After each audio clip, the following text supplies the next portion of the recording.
Hey everybody, Greg Porter, just trying to figure out how to hold this thing. Rick Constable, whoops, Rick has told me that I should take this view because you'll be able to see me and to put the light in front of me, not behind me. So hopefully this works a little better, and I thank you, Rick, in all sincerity for those tips. That's helpful. This is the third of our 5 lessons on the life of Joseph.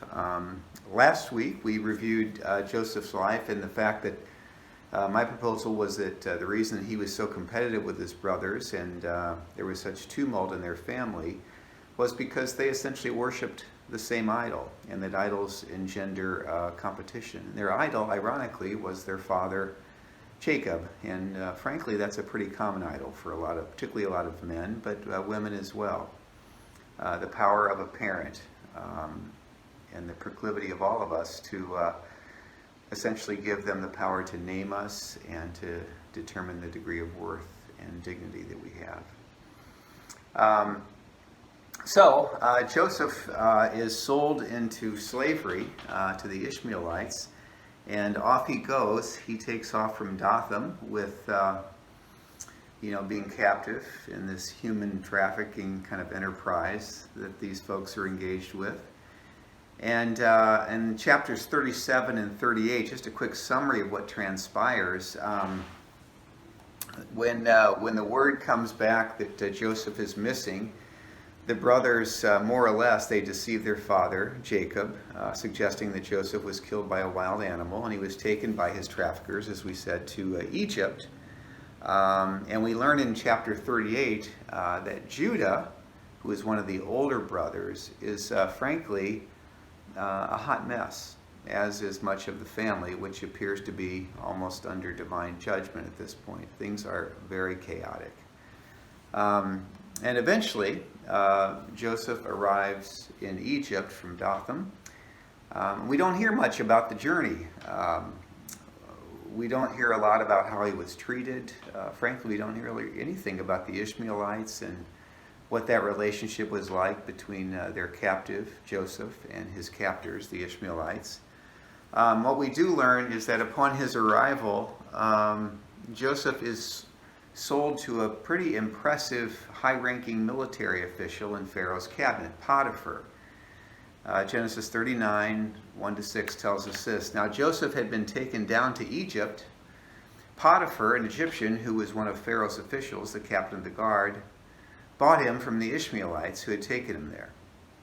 The Lord was with Joseph, so that he prospered, and he lived in the house of his Egyptian master. And when his master saw that the Lord was with him, and that the Lord gave him, that is Joseph, success in everything he did, Joseph found favor in his eyes and became his attendant. Potiphar put him in charge of his household. So his career is clearly taking off all of a sudden. And he entrusted to his care, that is Joseph's care, everything that he owned. From the time that he put him in charge of his household and of all that he owned, the Lord blessed the household of the Egyptian because of Joseph. So God not only is blessing Joseph, he's blessing people through Joseph. The blessing of the Lord was on everything Potiphar had, both in the house and in the field. And by the way, this theme of blessed to bless others is going to come up again. So Potiphar left everything he had in Joseph's care with Joseph in charge. He did not concern himself with anything except the food that he ate. That's interesting. That's telling. Maybe he had somebody who was supposed to be the food tester. Well, how did that happen? I mean, perhaps it was a coincidence that Joseph ended up with a high-ranking power broker like Potiphar, or perhaps the only people who could afford slaves were people of significant means like Potiphar. But I think it's also possible, if not even likely, that Joseph had found favor with his Ishmaelite captors during his journey from Dothan to Egypt. And I say that because we see here at the beginning of chapter 39 that finding favor will become the normative pattern of Joseph's life after he left Dothan, after he got away, ironically, from his family. Joseph arrived in Egypt a very different young man than the one who had departed Dothan. So, a little different angle here. So Joseph arrived in Egypt, as we said, very different than the one who departed Dothan. It's just an incredibly different direction for Joseph. Up until this time, he was kind of the fair-haired, spoiled child who was highly competitive and never missed an opportunity to promote himself over his brothers. So how does that happen? How does Joseph go from someone who his brothers wanted to kill to someone who finds favor with, of all people, those who are his human captors in this trafficking enterprise? How does that happen? And his metamorphosis, I think, might be summed up this way. Joseph left Dothan as a man who really competes with others, and he arrived in Egypt as a man who has decided to, if I could put it this way, cooperate with God for others. So he's gone from one who competes with others as his normative pattern, his standard operating procedure, and he arrives in Egypt as a man who has decided to cooperate with God on behalf of others. An incredible metamorphosis. So I'm wondering, as you probably are, what in the world happened during that trek from Dothan to Egypt?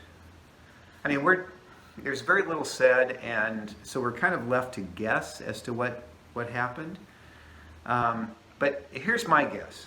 My guess is that Joseph's transformation took place because, like us, transformation almost only happens when there's really no other choice. You think about it. Joseph went from wealth to poverty. He went from power to powerlessness. He went from riches, literally a beautiful coat or robe that his father had made, to probably wearing tatters and rags. He went from resourceful to resourceless. Essentially, Joseph had nothing left to wield or to depend upon. He had no weight to throw around. He had no favors to call in. He had no money to bargain with. He had no rank to pull. He had no family connections to call upon. Really, all he had was this God whom he had learned about, presumably from his father, Jacob, and his mother, Rachel, and perhaps through a few randomly scattered family members. And he knew about this God because this God had visited him in a couple of dreams earlier in his life. God was all he had. And he didn't know God all that well.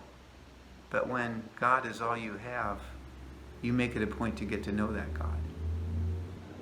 And so Joseph has simply had to rely upon and cooperate with Yahweh because there's no other choice. For all of my bluster, when I became a Christian back in college, I went from never entrusting myself to God, to Christ, to entrusting myself to Jesus when all other options have been exhausted. I went from rarely or never entrusting myself to God to entrusting God as a last resort. And to be completely honest, sometimes the lines are fuzzy, but that often has been the case for me throughout much of my Christian experience in life. I'm not thrilled with that, and I think there has been some progress made. But when God really wants to change me, he often has to take me to a place where there's no other option. Well, I think that's kind of where Joseph was. He was probably a guy that had to be brought to the place of poverty, exhaustion, hopelessness, in order for him to look up. Faith as a last resort.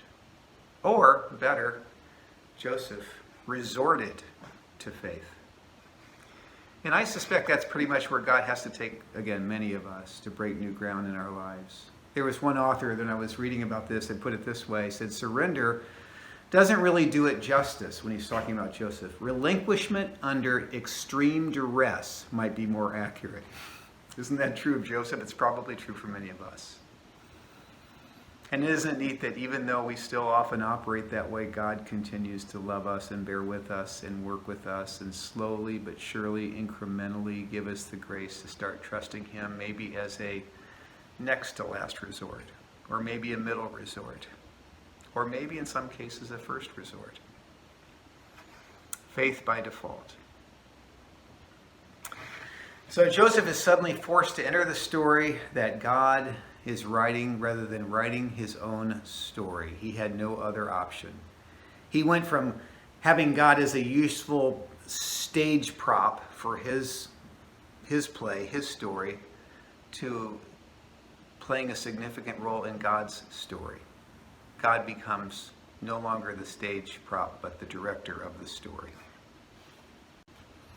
There was a woman, talk about how Joseph trusted God as a last resort, and how God went from being a kind of a stage prop in Joseph's story to Joseph playing a significant role in God's story as the director of his life narrative. There was a woman at the cancer center years ago that I visited who she kind of exuded old money. She was very guarded, lots to guard. And typically people like that, I will pretend to ask them questions, they'll pretend to answer, then I will pray, maybe, if they allow me to, because that's kind of a vulnerable moment. Well, I thought I kind of knew where this conversation was going. She seemed to check all the boxes. When all of a sudden, as I got ready to leave, she said to me, you know, I'm terminal. So I sat down and I said, well, aren't we all? I said, I guess it's a matter of speed or velocity, right? And so she laughed. And she said, as I was talking to her, it occurred to me she's very much serene, very much at peace, even though she was terminal. She'd been very, very much that way throughout the conversation, but particularly as we started talking about her being terminal, very much at peace with it. And I finally said to her, I said, it seems to me you seem very, very serene in light of the diagnosis. And she said, oh, I am. I said, well, how did that happen? You know, are you a person of faith? What? And so she told me that years ago she had been at her sister's wedding, and she stood up after having imbibed most of the day and gave a speech in which she said, I offended virtually everybody there, and then I immediately passed out. She said shortly thereafter, my family had an intervention in which I had to acknowledge and confront my alcoholism. And she said, as you know, with AA, and I do know a fair amount about AA because some of my dearest friends are in recovery, and I just find AA people to be a really special group of people, very, very pleasant to be with, and because there's no pretense. So she said, one of the first things you have to learn in AA is you have to surrender. And she said, I learned a long time ago that I had to let go of my life one day at a time and live a surrendered life. Essentially, that God was the only one that could decide how many scenes she was going to appear in. The only choice she had, she was very happy to play this role, was simply to read the lines in whatever scene God placed her. And she was very at peace because she had to learn, long before the cancer came along, how to live a surrendered life. And so now that cancer had showed up, it was really no significant change on the way that she approached life. That grace had led her safe thus far, and grace would lead her home. And I was just very touched by her. It was a very meaningful conversation, one that has stayed with me for quite some time. Yeah, essentially the way I would sum it up is she had grown comfortable letting God write her story and finding Him a far better author than she was. And she no longer was burdened, if I could put it this way, with having to write the script for her own life. She merely had to watch it unfold and read her lines along the way. She was free from the burden of control. Her preoccupation now was simply to cooperate. Kind of like Joseph, I think. So how about you and how about me? Have you or me, have we ever been depleted of all of our resources at any times in our lives? Have you ever found yourself in a position of poverty where you're devoid of status or resources, connections, or even other options other than God? Have you ever confronted something that you can't manipulate or control your way out of? And all you can do is look up and say, I surrender, God. Because, well, you can't do anything else.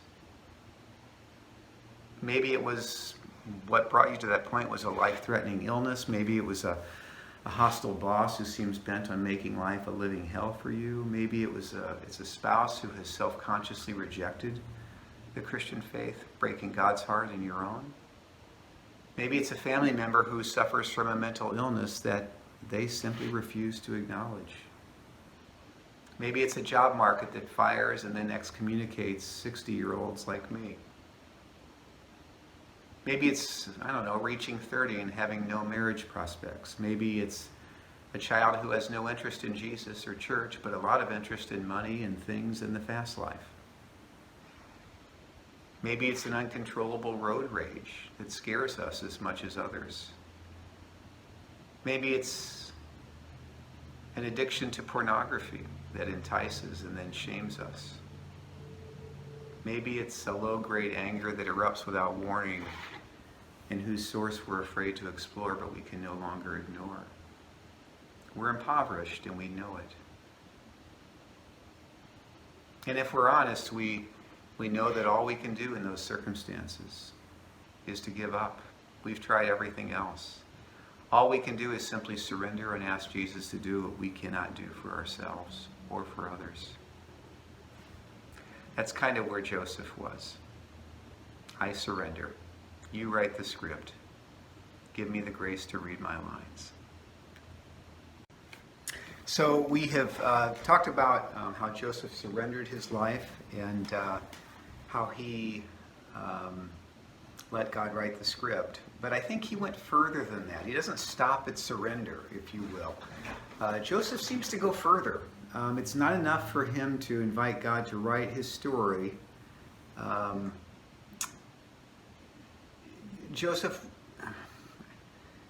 takes it to the next level, if I could put it that way.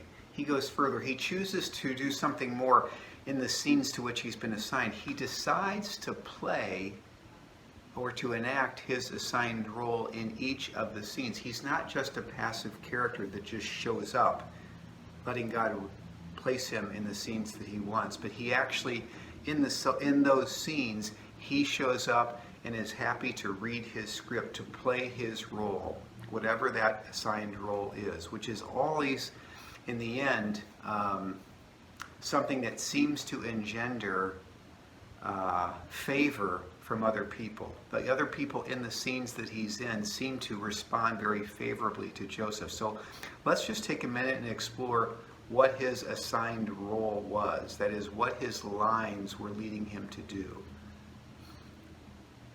And what was his assigned role? Well, it's a mission statement, if you will, that he likely learned about through his family while growing up. And specifically stories he probably heard about about his great-grandfather Abraham, who also, like Joseph, was visited by God.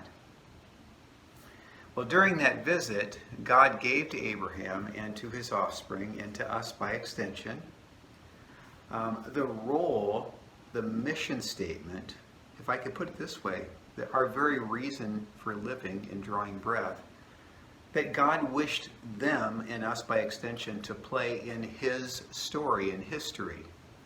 God's people are to enact a specific role in history. And it began with Abraham, it extended to Joseph, and extends to us as well. And it's a role that was generally ignored by Joseph's father, Jacob, as we have seen. He wanted to write his own story, his own script, and read his own lines. Joseph chooses a path similar to that of his great-grandfather. And what is this mission statement that Joseph adopted? Theologians refer to it as the Abrahamic covenant, and it's found in Genesis 12, verses 1 to 3. It goes like this. The Lord said to Abram, "Go from your country, your people, and your father's household to the land that I will show you. And I will make you into a great nation, and I will bless you, and I will make your name great, and you will be," does this not sound like Joseph? "You will be a blessing. And I will bless those who bless you. And whoever curses you, I will curse, and all the peoples of the earth will be blessed through you." So Joseph accepted his assigned God-given role. He begins to enact the Abrahamic covenant. Somewhere between Dothan and Egypt, he goes from Jacob to his great-grandfather Abraham. He puts it into action, the Abrahamic covenant, the mission statement that he ultimately inherited from his great-grandfather, to bless and to serve those he encountered in each scene that he found himself in. And history was changed because of it. From a competitor to a blesser. Amazing transformation. Let me just conclude with 3 questions. And if you have questions at all, feel free to email me. I would be happy to respond. It's greg.porter@danielfoundation.net. Anyway, here's 3 questions that we can talk about on Sunday, or you can ponder in your own journal if you want. If some of these are too personal, obviously there's no obligation to answer them publicly, but perhaps something you can wrestle with God over. Number 1, why do you suppose that Joseph suddenly gets better and not bitter after suffering such betrayal and injustice? I mean, that would be the recipe for bitterness for so many of us. But not for Joseph, interestingly enough. Why was that? What do you think? Secondly, let's say that you were God.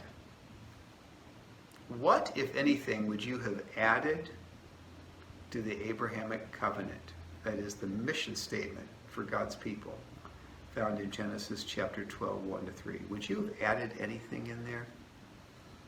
Is there anything that seems to be missing in your mind? What would you say? And 3, what, if anything, has God wrestled from your grasp over the years? Remember we talked about how Joseph, in some ways, he transforms when he has no other alternatives. As a last resort, God becomes his last resort. What, if anything, has God wrestled from your grasp over the years? Or maybe put another way, what or who has God caused you to relinquish control over and entrust to his care over time? Maybe you had no choice. Maybe finally he just had to break your grip and you have to say, okay, God, take this person, take this relationship, take this concern, take this which I otherwise would like to hold on to and manipulate and control, and do with this whatever you want. What is the this for you? Anyway, I look forward to seeing you or chatting on Sunday morning, and once again, thank you for tuning in.